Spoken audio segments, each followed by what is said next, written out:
এটা মিসাইল। এত স্পিড কম। আরে কি বলেন স্পিড কম? মিসাইল এটা। ও প্রচুর গতিতে যাচ্ছে। বাংলাদেশ পাকিস্তান মাদক ও চোরাচালান চুক্তি এবং চীনের সাথে তেস্তা ব্যারেজ প্রকল্প চুক্তি নিয়ে সমঝোতার মাঝেই বাংলাদেশের খুব কাছেই ভারত তাদের মিসাইল পরীক্ষা চালায়, যা বাংলাদেশ থেকে একেবারে স্পষ্ট দেখা যায় মিসাইল পরীক্ষার দৃশ্যটি। অনেকে মনে করছে বাংলাদেশ পাকিস্তান ও চীনের সাথে সম্পর্ক জোরদার করাতে বাংলাদেশকে ভয় দেখাতেই এই মিসাইল টেস্ট করেছে ভারত, যাতে বাংলাদেশ পাকিস্তান ও চীন থেকে সরে ভারতের সাথে সম্পর্ক জোরদার করে। ভারত তাদের প্রতিরক্ষা ইতিহাসে সবচেয়ে বড় ও শক্তিশালী মাইলফলক স্পর্শ করেছে এই মিসাইল পরীক্ষার মাধ্যমে। গত শুক্রবার ৮ মে সন্ধ্যায় ওডিশা উপকূলে পরমাণু অস্ত্র বহনে সক্ষম একটি আন্তঃমহাদেশীয় ব্যালিস্টিক মিসাইল বা আইসিবিএম এর প্রথম সফল পরীক্ষামূলক উৎক্ষেপণ চালিয়েছে দেশটির প্রতিরক্ষা গবেষণা ও উন্নয়ন সংস্থা ডিআরডিও। এই ক্ষেপণাস্ত্রটির সফল পরীক্ষার মাধ্যমে ভারত এখন এমন সামরিক সক্ষমতা অর্জন করেছে যেখান থেকে যুক্তরাষ্ট্রসহ পৃথিবীর যে কোনো প্রান্তে নিখুঁতভাবে আঘাত হানা সম্ভব। ডিআরডিও যদিও আনুষ্ঠানিকভাবে এই ক্ষেপণাস্ত্রটির নাম এখনও প্রকাশ করেনি, তবে প্রতিরক্ষা বিশেষজ্ঞরা নিশ্চিত করেছেন এটি আইসিবিএম বা আন্তঃমহাদেশীয় শ্রেণীর অন্তর্ভুক্ত।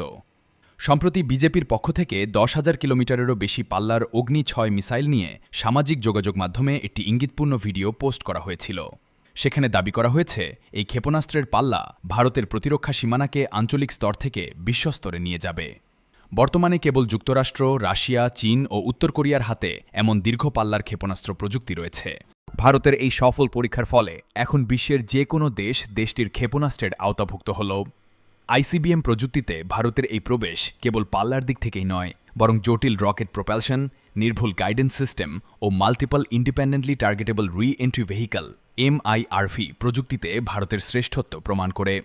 এই প্রযুক্তি থাকার অর্থ হল একটি মাত্র ক্ষেপণাস্ত্র থেকে একাধিক পরমাণু যুদ্ধাস্ত্র পৃথকভাবে ভিন্ন ভিন্ন লক্ষ্যবস্তুতে আঘাত করতে পারবে।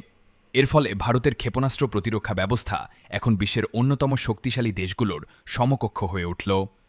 আইসিবিএম পরীক্ষার পাশাপাশি Bharat tactical advanced range augmentation নামক একটি দেশীয় গ্লাইড ওয়েপন সিস্টেমের সফল পরীক্ষা চালিয়েছে।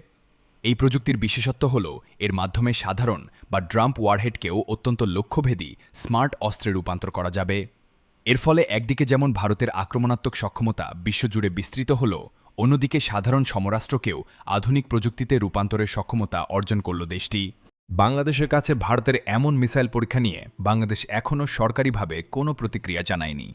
অনেকে বলছে বাংলাদেশ এখন চীন থেকে J-10C যুদ্ধবিমান কিনলে ভারতের এই মিসাইল পরীক্ষার উত্তম জবাব দেওয়া হবে। আপনার কি মনে হয়? কমেন্ট করে জানিয়ে দিন।